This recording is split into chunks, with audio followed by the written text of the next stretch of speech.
चलिए शुरू करते हैं टॉपिक 11 जो कि आपका टॉपिक का नाम है जनरल प्रॉपर्टीज ऑफ मैटर, पदार्थ के सामान्य गुण।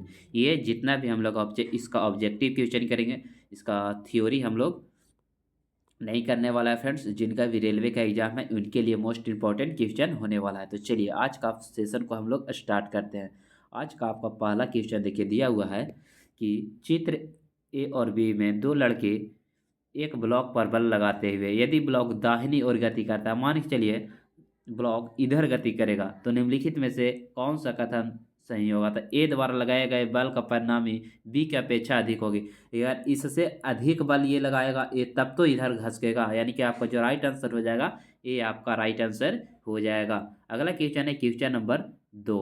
देखिए 2 नंबर क्वेश्चन में दिया हुआ है निम्नलिखित बलों में से कौन सा बल संपर्क बल है। निम्नलिखित बलों में से कौन सा बल संपर्क बल है। तो घर्षण बल आपका जो होता है आपका संपर्क बल होता है। पानी के द्वारा ऊपर की तरफ लगाया गया बल को क्या कहते हैं, तो उसे उत्प्लावन बल कहते हैं। आपके रेलवे एग्जाम के लिए बहुत ही इंपॉर्टेंट क्वेश्चन है। जैसे ही एक तरल पदार्थ को मुक्त सतह से गहराई कम होती है तो तरल द्वारा डाला गया दबाव कम हो जाता है। क्या हो जाता है, कम हो जाता है। फिल इन द ब्लैंक में वृद्धि के साथ एक ठोस द्वारा डाले गए दबाव में कमी आती है, यानी कि क्षेत्रफल में वृद्धि। जब क्षेत्रफल में वृद्धि किया जाएगा तो उसमें ठोस के द्वारा जो दबाव लगाया जाता है उसमें क्या आता है, कमी आता जाता है।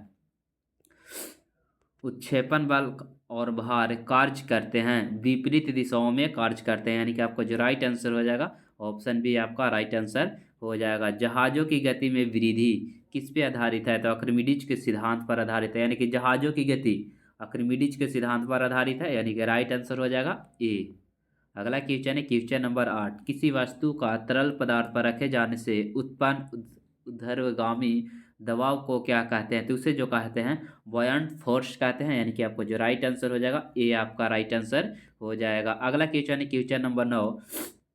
एक डूबे हुए पिंड पर पानी द्वारा लगाए जाने वाले उत्प्लवन बल का दूसरा नाम क्या है, तो उसे उत्क्षेपण बल कहते हैं, यानी कि आपको जो राइट आंसर हो जाएगा बी आपका राइट आंसर हो जाएगा। चलिए अगला क्वेश्चन की ओर बढ़ता है फ्रेंड्स। अगला क्वेश्चन है क्वेश्चन नंबर 10। 10 नंबर क्वेश्चन में दिया हुआ है कि यदि आप एक गिलास को पानी और बर्फ से पूरी तरह भरते हैं तो बर्फ पूरी तरह गल जाता है, तो अब क्या होगा। जैसे कि एक गिलास में एक बर्फ रखा हुआ है, तो बर्फ जब पिघल जाएगा तब पूछ रहा है कि क्या होगा। तो सारी बर्फ जल स्तर पूर्वावस्था रहेगा, यानी कि पहले मान के चलिए जल का स्तर इतना है तो इतना ही रहेगा, ना कि वो पिघल जाएगा तो उसका आयतन बढ़ जाएगा, नहीं ये आपका नहीं हो सकता है। ठीक है।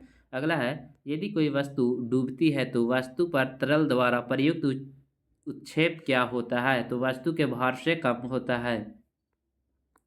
अगला क्वेश्चन है क्वेश्चन नंबर 12 कि किसी तल के लंबवत कार्य करने वाले बल क्या कहलाता है, तो उसे प्रोजेक्शन कहते हैं, यानी कि उत्क्षेप बल कहते हैं, यानी कि आपका राइट आंसर हो जाएगा ए। अगला क्वेश्चन है बर्फ पानी पर तैरती है क्योंकि इसका घनत्व पानी से कम होता है, यानी कि पानी से कम होगा तब यानी कि तैरेगा, और पानी से जब घनत्व अधिक हो जाएगा तो वो जाकर डूब जाएगा। ठीक है। नेक्स्ट क्वेश्चन है क्वेश्चन नंबर 14। देखिए ये क्वेश्चन आप लोग बना लीजिएगा।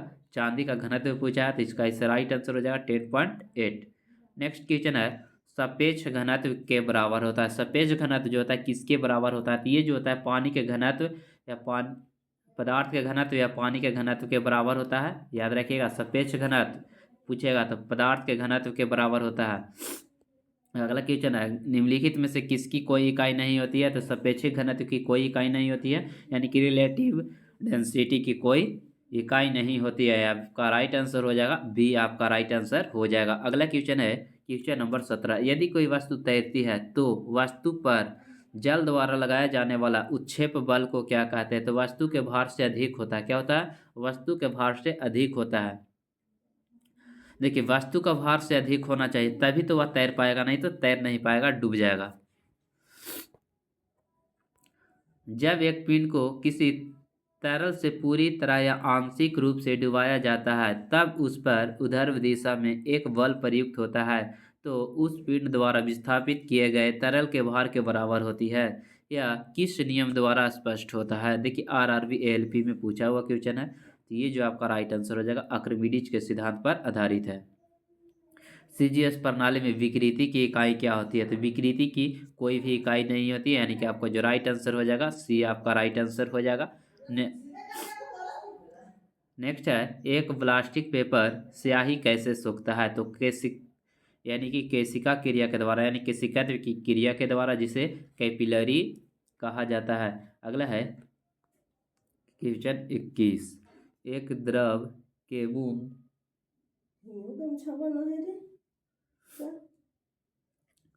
ये है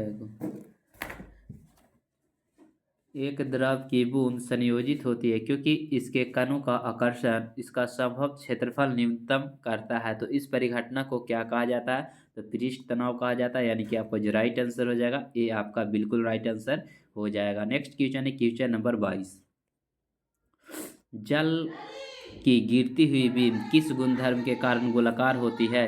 तो ये जो आपका होता है जल का पृष्ठीय त्वरण के कारण होता है। राइट आंसर आपका हो जाएगा फ्रेंड्स, ऑप्शन ए आपका राइट आंसर हो जाएगा, यानी कि जल का पृष्ठीय त्वरण।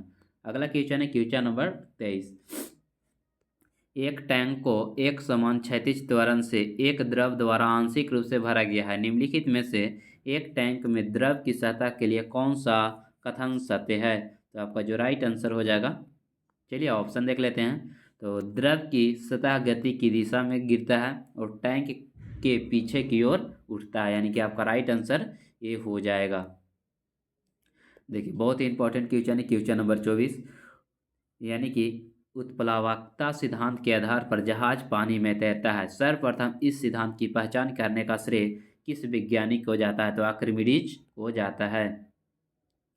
अगला है, निम्नलिखित में से कौन सा कारक किसी दिए गए द्रव में वस्तु पर कार्यरत उत्प्लावन बल के परिणाम पर निर्भर करता है? तो ये जो करता है तरल पदार्थ का घनत्व और इसमें डूबी हुई वस्तु का आयतन, यानी कि राइट आंसर हो जाएगा आपका सी, आपका बिल्कुल राइट आंसर हो जाएगा। अगला है, उत्प्लावन का केंद्र हमेशा विस्थापित द्रव के आयतन के केंद्रक के समानुपाती होता है।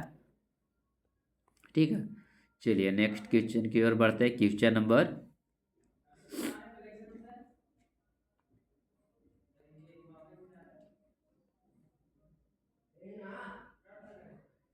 'किस सिद्धांत या नियम के आधार पर वस्तुएं पानी में तैरती है? तो आर्किमिडीज के सिद्धांत पर। क्या किस पे? आर्किमिडीज के सिद्धांत पर। राइट आंसर आपका हो जाएगा, ऑप्शन सी आपका राइट आंसर हो जाएगा। अगला क्वेश्चन है, जब किसी पिंड को किसी द्रव में पूर्ण या आंशिक रूप से डुबाया जाता है तब यह पिंड विस्थापित द्रव के भार के बराबर एक उत्क्षेप बल का अनुभव करता है। तो इस किस सिद्धांत के रूप में जाना जाता है? तो ये जो जाना जाता है आपका आर्किमिडीज के सिद्धांत पे जाना जाता है। चलिए 2 क्वेश्चन और आपका बचा हुआ है, 30 क्वेश्चन हम लोग करने वाले हैं। बिना भंजन ब्रेकिंग के पदार्थ की विकृति होने की योग्यता को क्या कहते हैं? तो सुघटे कहते हैं। नेक्स्ट है आज का, पूर्णतः प्रत्यास्था वस्तुओं का प्रत्यास्था गुणांक कितना होता है? तो ये जो आपका होता है 1 होता है। उत्प्लावन बल का परिणाम तरल के निर्भर करती है, तो तरल के घनत्व पर निर्भर करती है। किस पे घनत्व पर निर्भर करती है? उत्प्लावन बल परिणाम द्रव के घनत्व के आयतन पर निर्भर करती है।